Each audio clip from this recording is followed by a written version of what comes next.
도서출판 열린 포구에서 출간한 실전 적천수를 홍보하는 영상을 먼저 보내드립니다. 내 사주 내가 본다. 실전 적천수 A4형 크기로 484페이지고 전 페이지가 칼라판입니다. 실전 적천수는 난해하고 고리타분한 옛날 명리서 적천수가 아닙니다. 사주의 기초만 아시는 분이라면 누구나 쉽게 이해하실 수 있습니다. 실전적 천수 한 권으로 유튜브에 등장하는 수많은 사주 동영상에 해설하는 분의 수준을 직접 확인하고 평가하실 수 있습니다. 교보문고 인터넷 서점에서 구입하시기 바랍니다. 미국이나 캐나다에 계신 분이라면 아마존에서 SILJEON을 엔터하시고 실전적 천수를 만나시기 바랍니다. 도서출판 열린 포구.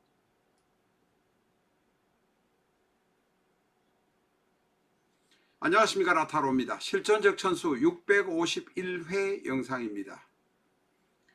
오늘은 기묘일주를 중심으로 해서 이제 공부를 시작합니다. 기토와 무토에 관해서 알아보겠습니다. 기토에 관해서는 전번에 상세하게 말씀드린 일이 있기 때문에 기토는 간단하게 살펴보고 묘목에 관해서 알아보도록 하겠습니다. 제가 기토와 무토라고 말씀드린데 기토와 묘목에 관해서 알아보도록 하겠습니다.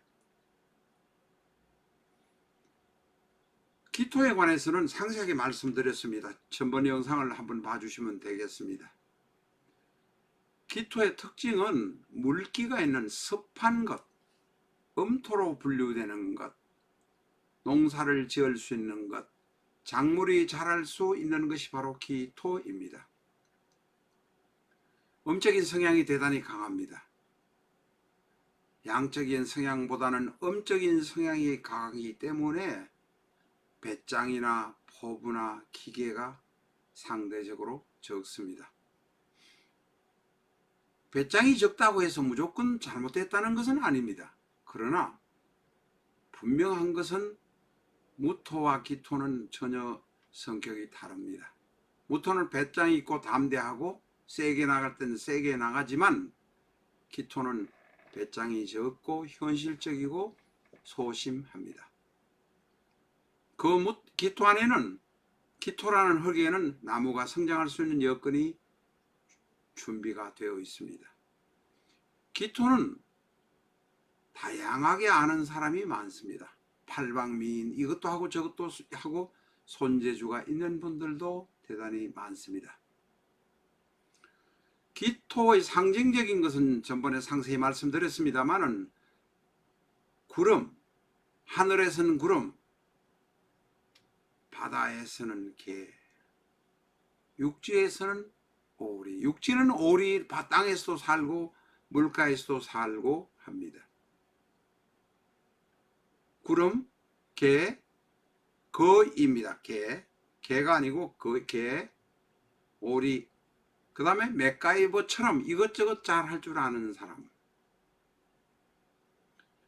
기토는 종교에 빠지기 쉬운 분들이 대단히 많습니다. 그리고 관절이 약하거나 허리나 이런 게 약해서 곡각살로 잘 풀어지는 분들도 많습니다.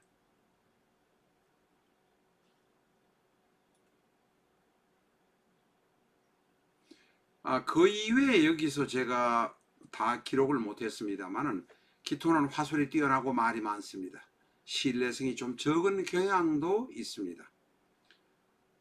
전문적인 성질은 있지만 시야나 폭이 좀 좁은 면도 있습니다. 팔방미인이라는 소리하고 시야가 좁다는 말하고는 조금은 괴리하기는 하지만 모순되는 것은 아닙니다. 팔방미인 이거저거 잘하긴 잘하는데 기토는 아주 잘해서 특별한 특출난 전문가인 사람이 상대적으로 좀 적기는 합니다. 기토에 관해서 이렇게 개략적으로 알아봤습니다. 묘목에 관해서 깊이 알아보도록 하겠습니다. 묘목은 양력 3월 6일부터 묘월은 4월 4일까지입니다. 인묘진이 바로 5월 5일까지 5월 한 6, 7일까지가 봄이고 그 다음부터는 여름에 들어가기 시작하는 계절입니다.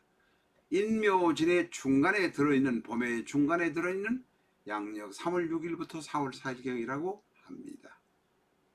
물론 봄이라고 하지만 그렇게 완전히 따뜻할 때는 아닙니다만은 그래도 만물이 생동한 계절이라는 의미에서 묘월은 대단히 좋은 달입니다.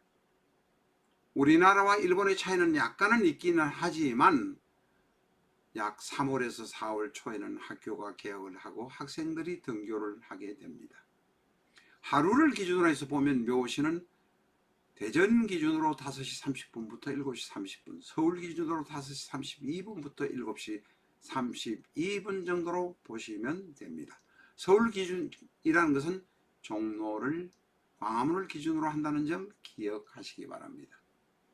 묘는 동물로는 토끼입니다. 그리고 사람으로는 묘는 소년기, 한창 성장하는 시기에 있는 것이 바로 묘입니다.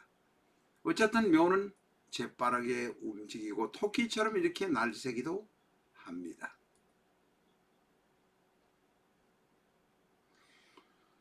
묘목은 모든 생물입니다. 나무가 큰 나무 적은 나무를 구분하기는 하지만 식물은 전부 다 묘라고 해도 된다. 특히 아주 10m, 20m 이렇게 크게 올라가는 것을 우리가 갑이라고 하고 인이라고 하긴 하지만 그것을 포함해서 모든 식물은 묘라고 할 수 있습니다. 그러나 특히 그 중에서 보면 잡초, 아카시아, 넝쿨, 덩쿨, 뿌리식물, 생명이 있는 모든 것이 묘입니다. 땅에서 자라는 생명력이 있는 것은 묘다. 기억하시기 바랍니다. 저희가 이제 딴 이야기를 잠깐 해보면 이 십천간 12지지를 정확히 뜻을 아는 것이 중요합니다. 저도 때때로 깜빡할 때가 있는데 왜냐하면 이 방대하기 때문에 뜻이 십천간 12지지의 뜻만 정확히 알면 사주의 들자를 딱 들어도 금방 떠오릅니다. 사주 안 맞다고 하는 사람들 있습니다. 그런데 그거 기초를 튼튼히 한 사람은 안 맞을 수가 없습니다. 다시 공부로 들어가겠습니다. 묘는 온화합니다. 그리고 때때로 다는 아니면 총명하고 현실 적응력이 우수하고 바위 틈 사이에서도 살고 물이 절벅거리는 데서 살고 대단히 현실적으로 적응력이 좋습니다. 그리고 이상적이고 부드럽습니다. 비교적. 그렇다고 해서 성깔이 없다는 것은 아닙니다. 사심없는 대인관계, 비계산적 생활 태도라고 했지만 그 반대의 요소도 있습니다. 묘는 활발하고 긍정적이고 미래지향적이고 자기가 돈을 벌기 위한 쉽게 말하면 머니를 겟하기 위한 능력이 대단히 현실적이고 활동적입니다.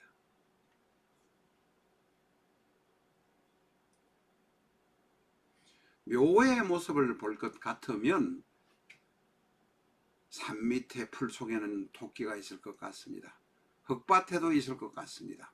들판에도 토끼가 있을 것 같은 그런 느낌이 바로 묘입니다. 밖에서는 그렇게 동료들을 찾아다니고 친밀하지만 집안에 들어오면 썰렁한 것이 묘입니다. 같은 토끼끼리 암순 놈이 만나도 본척 만척 맨둥맨둥하게 댄둥맨둥이라고 합니까? 그렇게 지내는 것이 토끼입니다. 밖에서는 자유분방합니다. 밖에서는 교미도 잘합니다. 그리고 아주 여유있게 느긋하게 잘 노는 것이 묘입니다.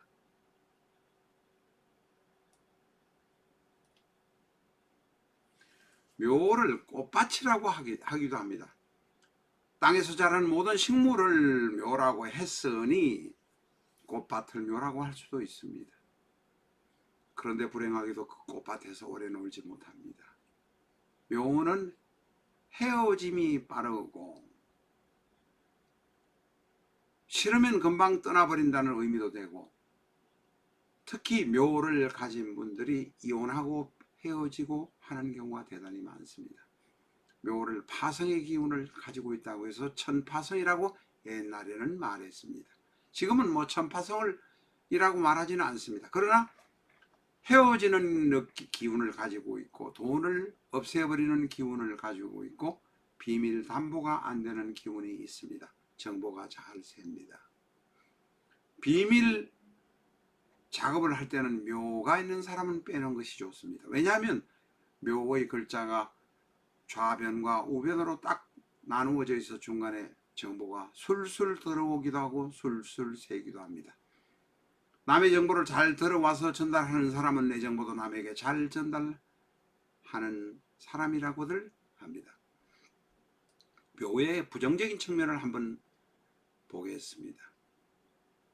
묘는 현실적이라고 그랬는데 때때로 자기 분수에 비해서 욕심을 많이 냅니다. 너무 많이 욕심을 내다 보니까 그것이 바로 비현실적인 사람이 되기도 합니다. 묘는 사실은 감목보다 그 뿌리가 땅 밑에 있는 것이 대단히 다양하게 파생적으로 땅 밑에 퍼져 있습니다. 그래서 묘가 경우에 따라서는 감목이나 인목처럼 큰 나무도 없애버릴 수도 있습니다. 묘가 의외로 남을 힘들게 할 수도 있다는 이야기입니다. 묘를 가진 남성이나 여성은 배우자를 대단히 힘들게 할 수도 있고 지 마음대로 딴 곳에 가서 다른 이성을 쳐다보는 인간들이 묘 중에 제법 있습니다. 묘는 남에게 기대려고 합니다. 묘는 다른 풀에게 기대고 다른 꽃에서 기대서 군락을 이루어서 삽니다.